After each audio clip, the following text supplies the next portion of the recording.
السلام عليكم ورحمة الله وبركاته. بسم الله الرحمن الرحيم. رب اشرح لي صدري ويسر لي أمري واحلل عقدة من لساني يفقه قولي. Alhamdulillah Rabbil Alameen. Inshallah, today, as you can see, we are looking at lesson number 39. And this particular lesson, of course, is a continuation of the previous lesson. If you can remember, in the previous lesson, we were looking at Al-Haninu ila Shahada. We're looking at Al-Haninu ila Shahada. And then we said that it was made up in two parts. The first part and then the second part. So as you can see here, this is part 2, Al-Haninu ila Shahada, the second part of it. So, this particular lesson is going to be revolve around the topic that we learned in the previous lesson, and that was longingness for martyrdom, yearning for martyrdom. Okay, this particular shawk, or this was a particular desire, great desire that the Sahabas they had for martyrdom, right? So, without wasting much time, let's just enter into the topic. So, Al-Haninu ila Shahada, we have already explained what this means. That is Al-Haninu, the manner from Hanna Yahinu, which means to long, to have, to yearn for something. Okay, so that's Al-Haninu ila Shahada. And then Shahada is martyrdom. Okay, the manner Al-Shahada fi Sabilillah, martyrdom. So, walamma kharaja, so they are starting and then they are saying walamma kharaja. So, of course, when you see walamma kharaja, of course, it's a continuation of the previous lesson. That's why they begin by saying walamma. Walamma kharaja Rasulullah sallallahu alaihi wasallam. When the Prophet of Allah, they said, and when the Prophet of Allah, Rasulullah, kharaja ila Uhudin, when he went out to Uhud, the manner to the battle of Uhud, لقتال قريش, for fighting Quraysh. He went out to Uhud, the battle of Uhud, for fighting Quraysh. This is Lam al-Ta'lil, for purpose. Okay, so for fighting Quraysh. خرج معه من المدينة غلمان. خرج معه, they went out with him من المدينة, from Medina, Gilman, 2 young men. يحبون الجهاد في سبيل الله. They loved jihad, striving in the path of Allah. وَكَانُوا صِغَارًا, and they were small. So despite the fact that they loved jihad, these particular boys, they were young, they were small. صِغَارًا, they were small. لَمْ يَتَجَاوَزُوا الْخَامِسَةَ عَشَرَةَ مِنْ أُمُرِهِمْ. They had not exceeded. تَجَاوَزَ يَتَجَاوَزُ means to exceed something. Okay, so like they say, tajawaz al-had. You are doing something and they tell you, most of the time you will pressing your phone. If your phone is, in Arabic, then you will exceed a particular limit. They will tell you tajawaz al-had. Al-had is the limit. Okay, so if you have exceeded your limit. So tajawaza means to exceed something. Okay, tajawaza. So you can say, assuming you are traveling or you are doing something, and someone asks you, Aina anta al-an, where are you now? So you can see that just keza wa keza. Tajawaz nal keza wa keza. We have, past so and so. Tajawaz simply means to pass or to exceed. Okay, you have exceeded a particular place or a particular limit or something. So that's tajawaz. Lam yatajawazu al-khamisata asharata min umrihim. They have not exceeded. They have not exceeded 16 years. Okay, 15 years rather. Okay, they have not exceeded 15 years of their age. Remember that they are less than 15 years. Or at least they are 15 years. Or at most they are 15 years. So they are 15 years or less. فَرَدَّهُمْ رَسُولُ اللَّهِ. So the Prophet of Allah returned them. Remember, he asked them to go back. لِأَنَّهُمْ صِغَارٌ, because they are small. لَمْ يَبْلُغُوا سِنَّ الْقِتَالِ. They have not reached the age of fighting.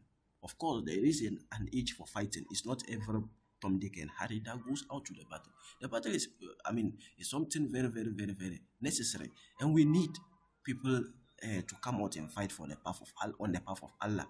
But of course, it doesn't mean that every small boy should, be part of it, because they can easily be killed. So they have to be measures that are put in place to ensure that even those who are weak, the blind, al-ama, the blind, the weak, those who are sick. These people, Allah exempted them. Allah didn't, make it compulsory on them to go for the battle. Allah exempted them when He's mentioning those who should be part of the battle, because they can easily be killed. And that is, that would be a blow to Islam. So we have to put in measures. So that's one of the reasons the Prophet returned them. They annahum sigarun, because they are small, they are young. Lam yablughu sinna al-qital. They have not reached. I've explained it. Balagha yablughu, to reach a particular something. Okay, to reach. Balagha means he reach. Okay. Yablughu, he is reaching. So the adolescent. Okay, there's someone who is mature, we call him balik. Okay, balik. That's the ism fa'il, the one who has reached. We might have some reach maturity is called balik. So balagha, to reach something, an age or is something. Yablughu is the mudara. Sin, of course, is age. Al-qital is fighting. Fayakununa kalmata. So they will be like the tools. They are going to be like the mata. What do you mean by mata? Let me explain. Okay. Al-mata, here I'm explaining. In the Quran, you will see most of the time Allah saying that innamal hayatud dunya mata'un. Indeed, world life is a mata. What do you mean by mata? One of the famous, or one of the very, very, very beautiful explanation of it is from one of the scholars of tafsir, of the mufassirin.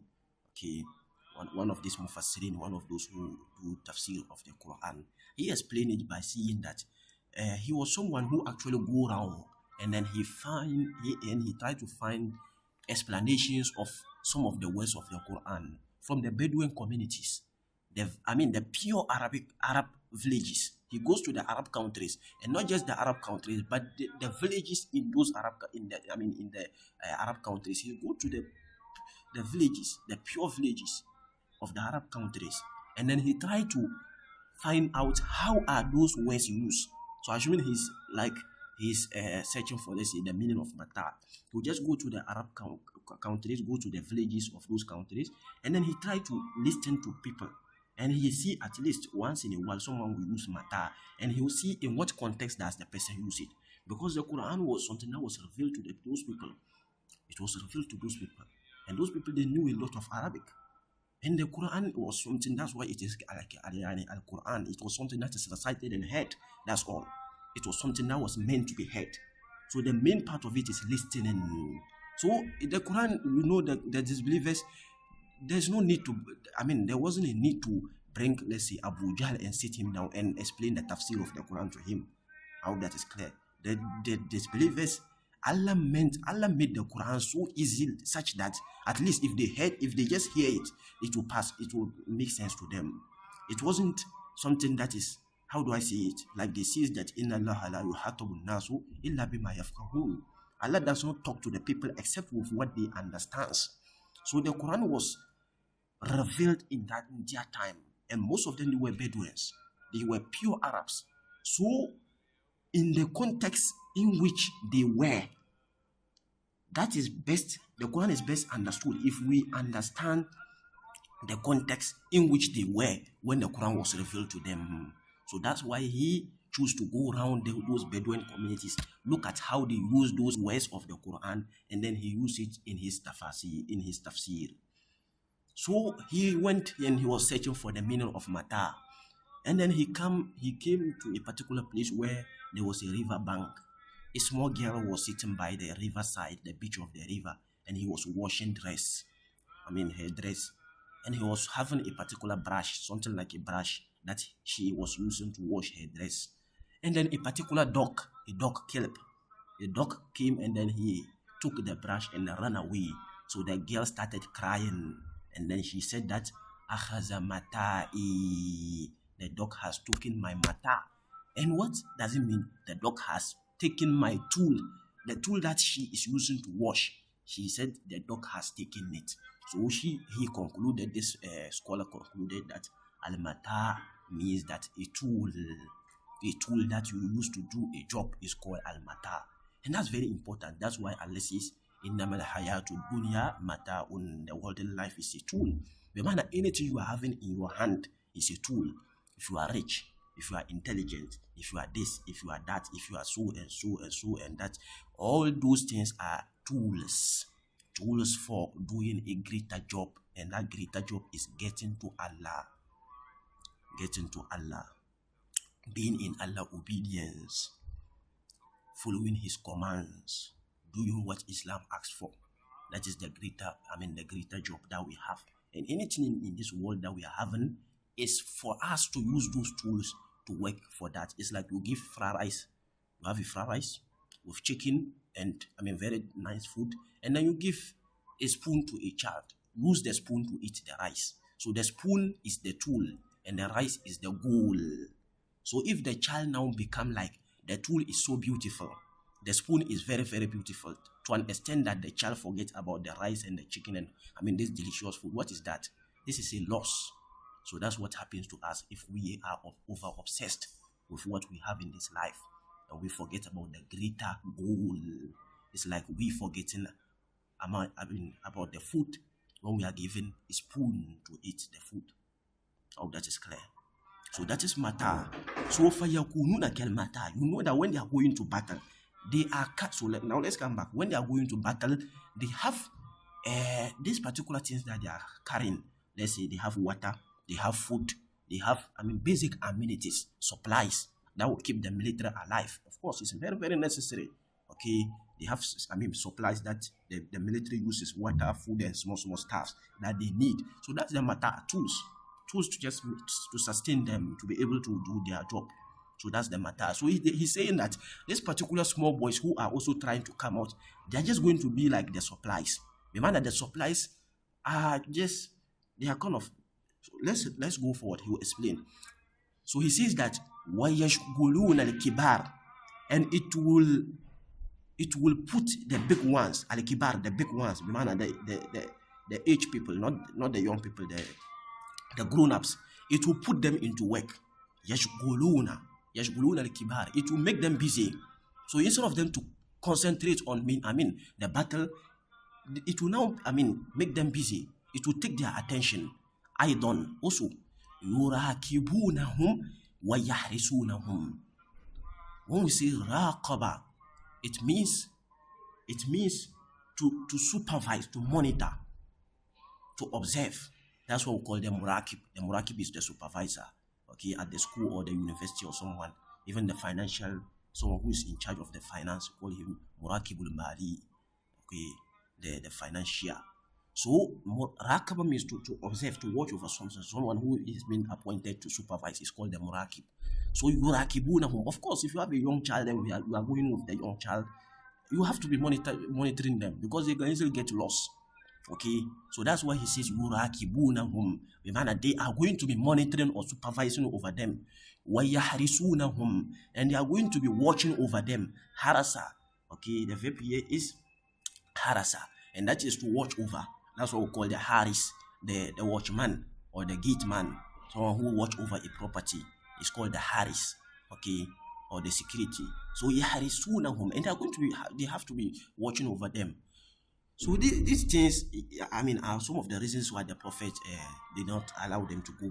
وَكَانَ فِي هَؤُلَاءِ الْغِلْمَانِ وَلَدٌ, and there was in those young men waladun, a particular boy. Ismuhu Rafi'u ibn Khadij. His name was Rafi' ibn Khadij. وَهُوَ دُونَ الْخَامِسَةَ عَشَرَةَ مِنْ سِنِّهِ, and he was other than 15 years. When we say other than 15 years, it means what? He was not up to 15 years. Okay. وَكَانَ يَتَطَوَّلُ مِنْ شِدَّةِ الشَّوْقِ, and he used to pretend as if he is big. Min shiddati shawq, due to severity of his yearning, or due to severity of his desire. A shawq is desire. Okay, shawq means desire, and then shidda means severe. So due to severity of, or severe desire, due to severe desire, he used to to do tatawul. When we say tatawwala yatatawwalu, it means to pretend to be big, to pretend to be tall. You see, when someone, if a boy is very short, and then he doesn't want the people to see that he's short, he is raising his legs, okay, and he's walking on his toes, or he's walking on some way to make the people not realize that he is small. That's tatawwala.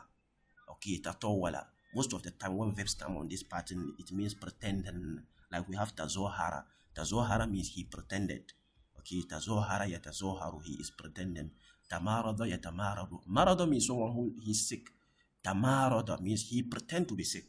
So when verbs come on that pattern, tafa'ala, sometimes, not all the time, it mostly means that there is pretending. I mean, the person is pretending to do that thing. Okay, like I give you that. So liyazun, so that's what he's explaining here. Liyazunna nasu annahu kabirun, for people to think that he is big. Qad balagha sinna al-qital, and that he had reached the age of fighting. Fala yuftanu li sighari sinnihi wa da'fihi. So they will not realize. We have seen fatina, yaftanu, to realize something. So fala yuftanu li sighari sinnihi wa da'fihi. So they will not realize how small his age is, wa da'fihi, and his weakness. So they won't realize, how small his age is, and then how weak he is. وَلَكِنَّ رَسُولَ اللَّهِ صَلَّى اللَّهُ عَلَيْهِ وَسَلَّمَ, of course, but the Prophet of Allah صلى الله عليه وسلم رَدَّهُ, he returned him, he asked him to go back.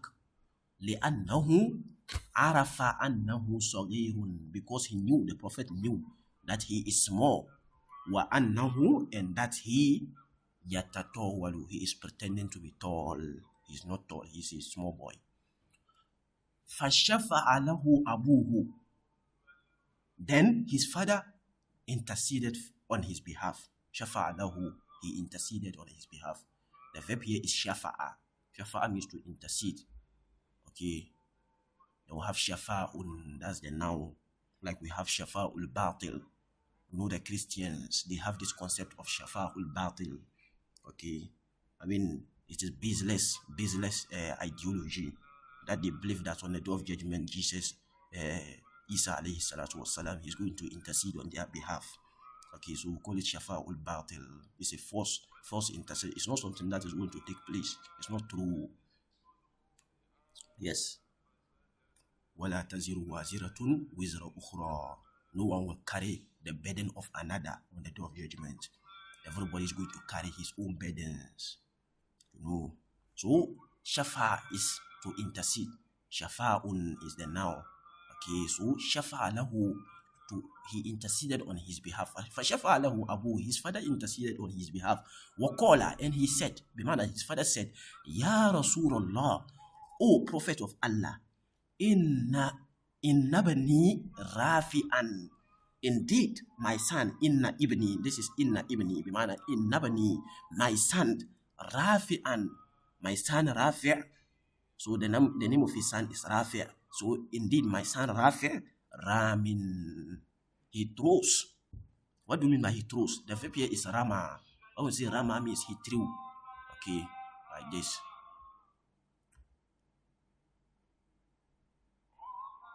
So this rama. Rama means he threw something. Rama yarmi. Rama means he threw. Yarmi, he's throwing. Okay. So someone who throws is called ramin. This is ism fa'il. Ramin, someone who throws. What do you mean by throw? In the time of the prophets, they used to have arrows. Okay, so the shooting of the arrows, like some of them they used to throw. If they are very, very experienced, he can just take the arrow without the bow. He will just throw. He will not shoot. He will just use his hand to throw the arrow, and then it can go and kill someone. So that's what he is saying. This particular person, he's saying that his child is experiencing that. He's someone who throws a lot. He can throw the arrow very well. So that's what he means. Or the sword or anything. Okay, Allahu Alam. Fa'azina Rasulullah. So the Prophet excused him. The Prophet allowed him. Azina Rasulullah. the Prophet excused him or allowed him to be part. فَفَرِحَ رَافِعٌ. So Rafi' rejoiced كثيرا, a lot. لَمَّا أَذِنَ رَسُولُ اللَّهِ, when the Prophet allowed him. وَخَرَجَ مَعَ الْمُجَاهِدِينَ, and so he went out among those who were striving on the path of Allah. وَهُوَ أَكْثَرُ سُرُورًا, and he was the most happiest. مِنْ غِلْمَانٍ, he was more happier, or he was the most happiest. مِنْ غِلْمَانٍ يَخْرُجُونَ. So of course when the min come, it doesn't hold again. It's now something now called comparative. Okay, we have comparative and superlative. So when the min comes, it's now comparative. Without the min, it's a superlative. Okay, so who aksaru surura, then he was the most happiest, or he was more happier. Of course, it means that he was more happier because of the min. Then gilmanin, then young men or young boys, yakhrujuna ila al-musalla, who are going out to the prayer, to the center of the prayer. Al-musalla bimana al-makan yusalli fihi nas, the place where people pray, that's the musalla. Okay, ism makan, this is ism makan. Okay, where people pray is the musalla. So he was more happier than young men going out to the place of prayer. Yawm al-Eid fi libasin jadidin, on the day of Eid, in a new dress. You know, when people are going, of course, especially young boys, when they are children, who are young, when on the day of Eid, they are happier, they are as if they are the most happiest. Of course, we should all be happy on the day of Eid. But young people or young boys, they love especially new dress. If they have new dress, and then on the day of Eid, they are able to wear this new dress, and they are going onto or to the place of the prayer. They are the most happiest you can think of. If you want, you try and observe children, and you see on the day of Eid, children who are wearing new dress, they are very, very happy. So that's what he's saying. He's saying that this particular young boy, when the Prophet allowed him, he was more happier than those children, than children who are going out on the day of Eid in new dress, in new dress. وَكَانَ وَلَدٌ آخَرُ اسْمُهُ سَمُرَةُ. There was another young boy, or there was another boy who was called Ismuhu Samuratu. His name is Samura. Samura ibn Jundubin. His name was Samura ibn Jundub. Fi sinni Rafi'. His age, or who was in the age of Rafi', meaning that he was having the same age. فَأُرِضَ عَلَى رَسُولِ اللَّهِ. He was shown to the Prophet sallallahu alaihi wasallam. The verb here is arada. Arada means to show someone to something. Okay, like I think I've explained this in the previous lesson. Assuming there is a student or there is a book, I just take the book and I show it to the whole class. Everybody see this book, I show it to the whole class, so I can say Aratul Kitaba al-Fasl. I have shown the book to the class. Okay, so arada means to show something, like we saw the other time. There was exhibition. They said a particular student, he was very, very lazy, and his books were like exhibition. So they says that his book was the married, you can remember. So arada is to show someone. So for urido, this is majhul, passive form. He was shown. So for urido ala rasulillah, he was shown to the Prophet of Allah. Ba'da rafi'in, after the Prophet accepted Rafi', he was also shown to the Prophet. Meaning that they were saying that there's another young boy, and then they showed him to the Prophet. Faraddahu rasulullah. So this time the Prophet returned him. Due to his small age. Okay, due to the fact that he was small. He was also small. فَقَالَ سَمُرَةُ. So Samura said, لَقَدَ عَجَزْتَ رَافِعًا. You have allowed Rafi', or you have authorized Rafi'. وَرَدَدْتَنِي. And you have returned me. وَلَوْ صَارَعْتُهُ. And if I was to, the verb here is sora. When we say sora means, I don't know, it is much common in India. You see this India, they have a particular culture where they are fighting. It's not necessarily fighting, they are holding each other, and they are throwing one another around. They want to see who is the one who floor the other, who put the other to the ground. That is sora. I don't know whether you have seen it You have seen it. It is common around, as I said, in India. I've seen most of them, their culture is like that. I mean, these Indians. So you see that they'll be holding one another. Mostly they wear some dress, and then they'll be holding the dresses, and then they'll be struggling one another, throwing one another around to put, I mean, the other to the ground. That is Surah. Surah. I mean, the time of the Prophet, it used to be there. Okay, it used to be there. They used to do it. So, if I was to fight with him, not necessarily fighting or hitting one another, that kind of holding one another and trying to see who will put the other to the ground. If I were to do that with him, that is what we term as Surah. Surah, you sorry. If I was to do that with him, I would have put him to the ground. Hope that is clear. Let me show you. There is difference here. We have Surah with alif, okay, after the sword, and then we have Surah without the alif after the sword. So Surah and then Surah. Surah means to struggle, to do that thing, that kind of fight with another person. That's Surah. Of course, it means musharaka. Whenever you see nouns that comes on the pattern fa'ala, it means there is musharaka. Bimana two people, there is participation. It's not done by one person. Like qatala. Qatala means he killed, but qatala means he fought. One person cannot fight. It has to be two or more people. The same way, jadala. Jadala means he argued. You have an argument. One person cannot be arguing with himself. There have to be someone. So when verbs come on that pattern, qatala, okay, jadala, fa'ala. Verbs on that pattern, fa'ala, it means there are two or more people doing it. There is participation, musharaka. But when it comes like this, surah, now surah to it can mean just one person doing it. So that's why he's saying, walau surah to him. If I was to do that with him, that fight with him, la surah to I would have floored him. Okay, so surah to floor, but here, struggling between those two people to floor one another. I hope that is clear. Okay.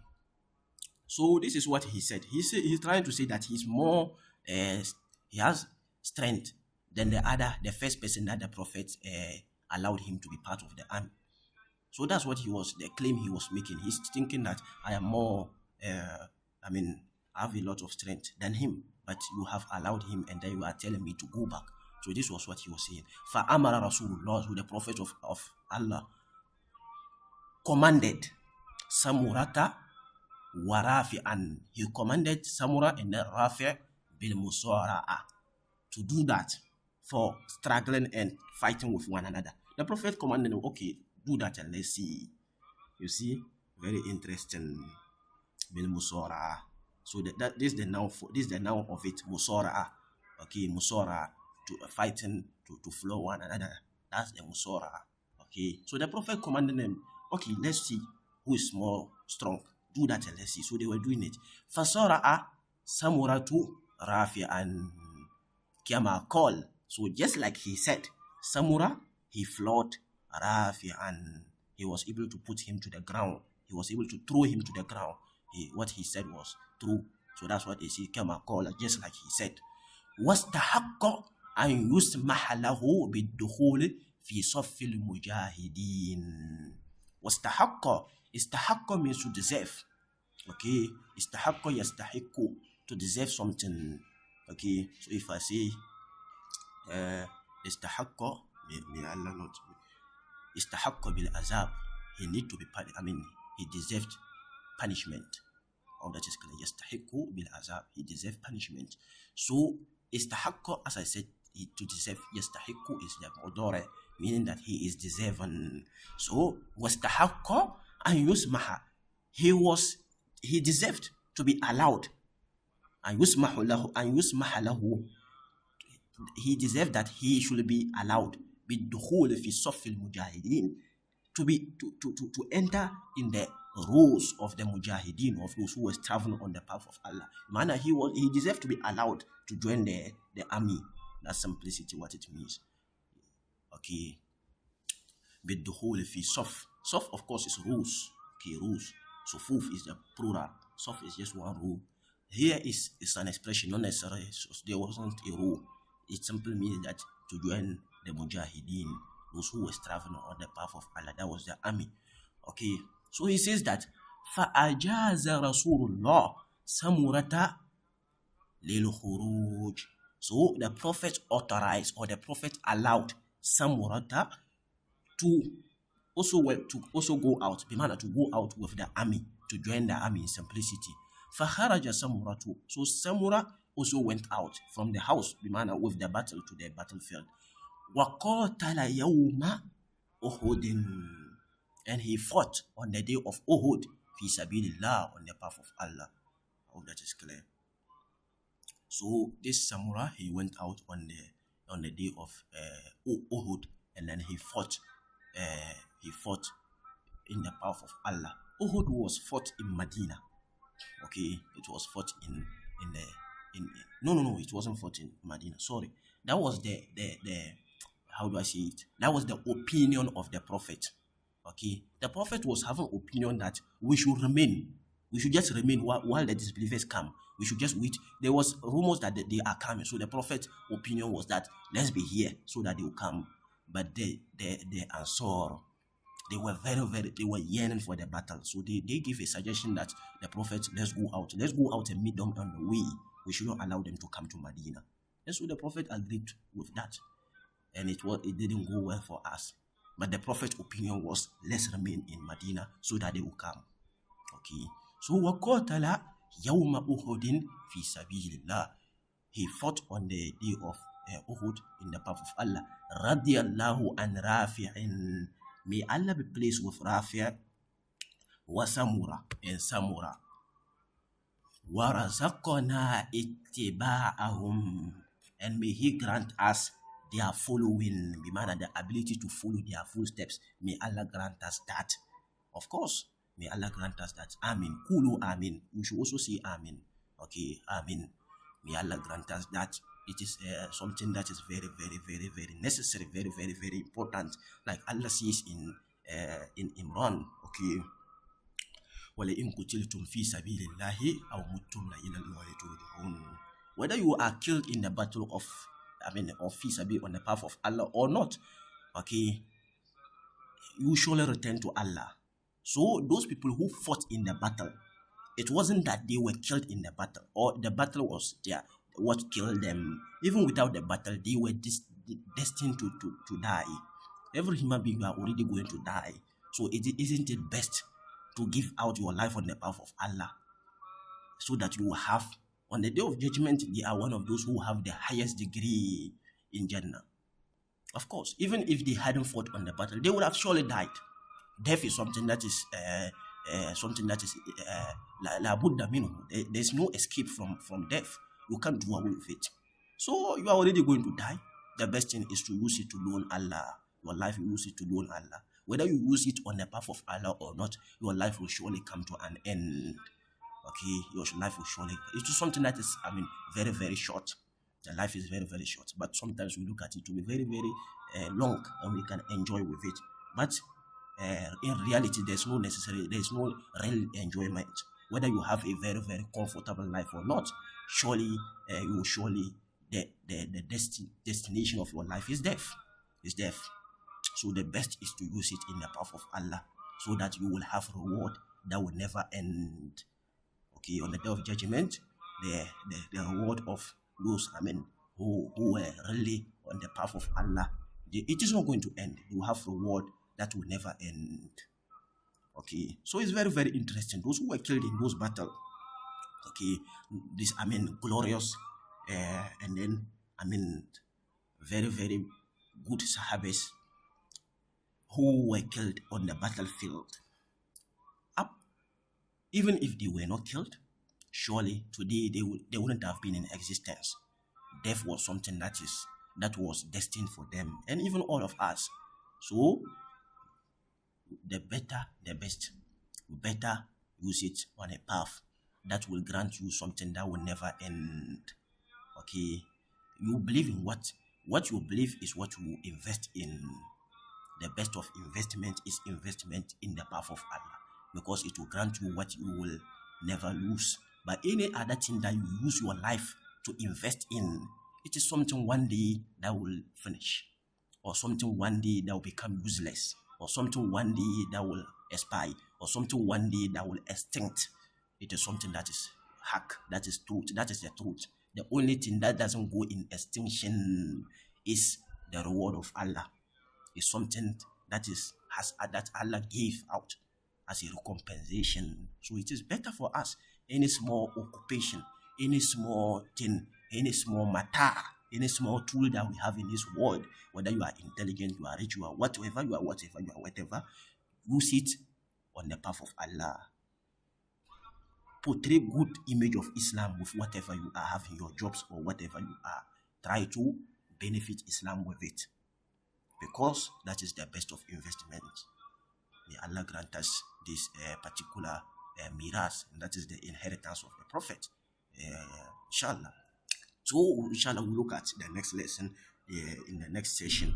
Jazakum Allahu Khairan, wa barakallahu li wa lakum fi Qur'an al-Hakim, wa nafani wa iyyakum bil ayati wa zikri al-Hakim. Assalamu alaikum wa rahmatullahi wa barakatuh.